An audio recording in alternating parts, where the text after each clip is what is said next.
উপস্থিতি, পিয়ার পদ্ধতি এবং আরো দু একটি ইস্যুতে গণতান্ত্রিক রাজনৈতিক দলগুলোর মধ্যে কিছুটা ভিন্ন মত রয়েছে। এই ধরনের ভিন্ন মত গণতান্ত্রিক বিশ্বে স্বীকৃত। এটি গণতন্ত্রের সৌন্দর্য। তবে বাস্তবতার নিরিখে প্রতিটি ইস্যুই সময়ের সাথে সাথে সুন্দরভাবে সমাধান হয়ে যাবে বা সমাধান করা যাবে বলে আমি বিশ্বাস করি, ইনশাল্লাহ।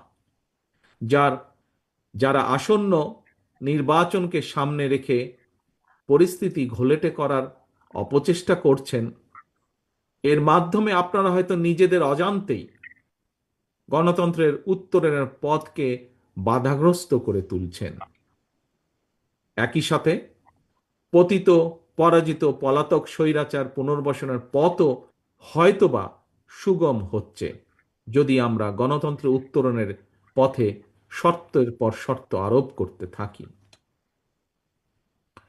প্রিয় উপস্থিতিবৃন্দ, সম্মানিত ভাই ও বোনেরা, গণতান্ত্রিক আন্দোলনের সহযোদ্ধাদের প্রতি আমার বিনীত আহ্বান, গণতান্ত্রিক রাজনৈতিক দলগুলোর নিজেদের মধ্যকার বিরোধ এমন পর্যায়ে নেওয়া উচিত হবে না যেই বিরোধকে পুঁজি করে পরাজিত ফ্যাসিবাদ নিজেদের অপকর্মগুলোকে জাস্টিফাই করার সুযোগ নিতে পারে। আমরা মনে করি প্রতিটি ইস্যুতে প্রত্যেকটি রাজনৈতিক দলের ঐক্যমত হতেই হবে, এটি এমন কোনো জরুরি নয়।